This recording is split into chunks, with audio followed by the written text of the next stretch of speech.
Former President Donald Trump has been booked at the Fulton County Jail on state charges linked to his alleged conspiracy to overturn the results of the 2020 presidential election in Georgia. This event has generated widespread interest due to its significant political implications and the complex legal proceedings that have ensued. Trump's booking at Fulton County Jail. The pivotal moment occurred on a Thursday night when Donald Trump's presence was officially recorded at the Fulton County Jail. During this process, he underwent fingerprinting, and a booking photo, commonly referred to as a mugshot, was taken. This marked a historic moment as it was the first time a former U.S. president had his mugshot taken. The charges levied against Trump are part of a broader legal battle he is currently entangled in, involving 4 separate criminal cases. The focus of these charges centers on the alleged conspiracy to overturn the results of the 2020 presidential election in Georgia. In the state of Georgia alone, Trump is facing an array of 13 separate counts, which encompass a racketeering charge and several fraud and false statement counts. The legal deadline for Trump and his 18 co-defendants in this case to turn themselves in is set for the following Friday.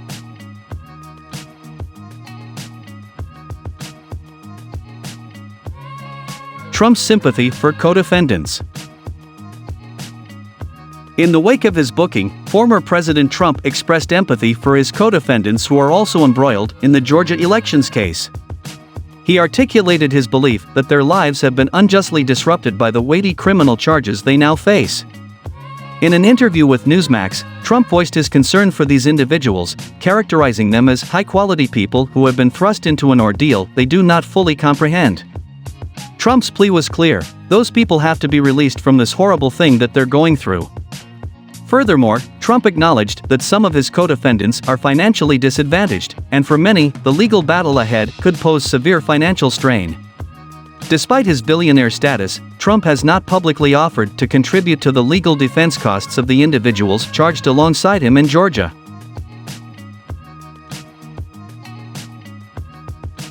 Trump's return to social media.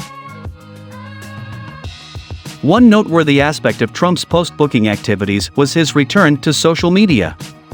After a prolonged absence, he posted on X, which was previously known as Twitter. The last time he posted on Twitter was on January 8, 2021, when he was suspended from the platform following the events of the U.S. Capitol riot. His return to the virtual public square was accompanied by a striking image, a photograph of his mugshot. The accompanying captions on his post were both emphatic and provocative. They read, "Election interference and never surrender." Trump's use of social media has been a defining feature of his political career. Trump mugshot will be single most powerful photo in the history of online fundraising. Former President Donald Trump's mugshot taken at the Fulton County Jail is set to be a key tool for his campaign to raise money for his 2024 bid for president, and to help pay for his legal fees, according to one of his digital fundraisers. It will be the single most powerful photo in the history of online fundraising, the pro-Trump digital fundraiser explained. The person, who spoke to on the condition of anonymity to speak freely about private plans, suggested that the Trump campaign would use that mugshot to raise money. Virtually all of Trump's fundraising appeals in the build-up to him being arrested in Georgia have called on donors to give toward his political operation, with about 10% of each of those donations going to his leadership PAC. That committee has spent millions of dollars on Trump's legal fees so far this year. Made a mugshot of me. That's a mugshot. Because I said the election was rigged, and I believe it more strongly than ever. It was a rigged election. Ongoing legal proceedings.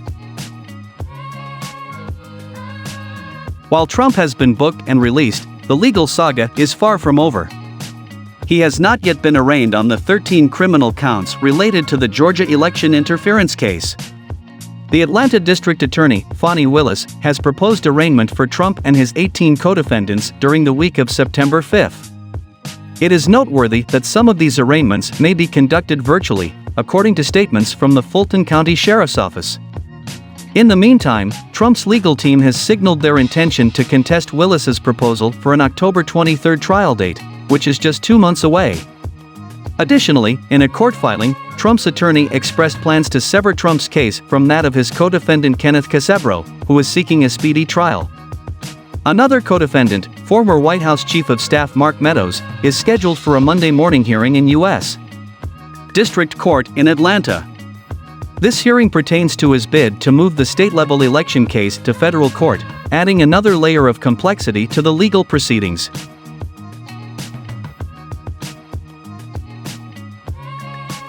Trump co-defendant John Eastman has California disbarment hearing. Trump's co-defendant John Eastman, an attorney, appeared at his disbarment hearing in California today. As the former president was traveling to Atlanta to be booked in their criminal case. Eastman's hearing was scheduled for earlier this week, but was postponed to allow him time to surrender in Atlanta.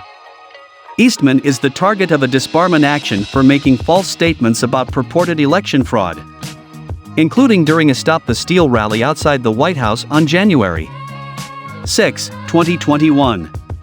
Eastman's remarks contributed to provoking a crowd of Trump's fans to storm the U.S. Capitol, the state bar alleges, in a failed attempt to block Congress from confirming Biden's electoral victory.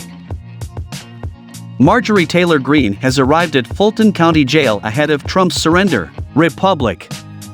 Marjorie Taylor Greene, a vocal Trump supporter on Capitol Hill, has arrived at the Fulton County Jail ahead of former President Donald Trump's booking on criminal charges. The Georgia Republican told The Washington Post on Wednesday that she would be at Trump's surrender. The party's hanging by a thread. You gotta save the party. Security measures and bomb threat. While Trump has left Atlanta, the security arrangements around the jail where he surrendered remain in place. The Fulton County Sheriff's Office has stated that added security measures will persist to ensure both the safety of protesters and the maintenance of order. However, a stern warning accompanied these measures: anyone breaking the law will face appropriate consequences. In an alarming development, a bomb threat was made at the Atlanta courthouse where Trump's trial is expected to take place. The Fulton County Sheriff's Office, which was directly involved in Trump's booking at the jail, responded to this bomb threat at the Fulton County Courthouse. K-9 units and law enforcement personnel were dispatched to the scene to investigate and address this serious security concern.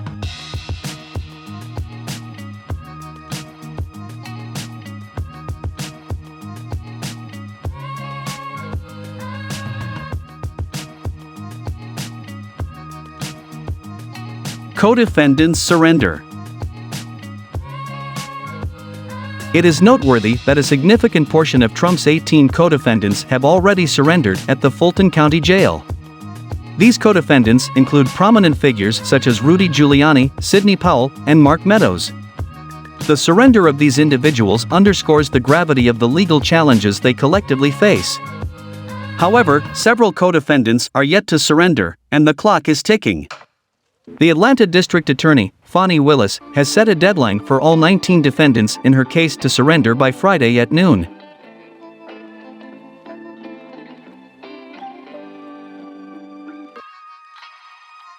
The remaining co-defendants include Jeff Clark, Robert Shealy, Michael Roman, Sean Still, Stephen Lee, Harrison Floyd, Trevian Cuddy, and Misty Hampton.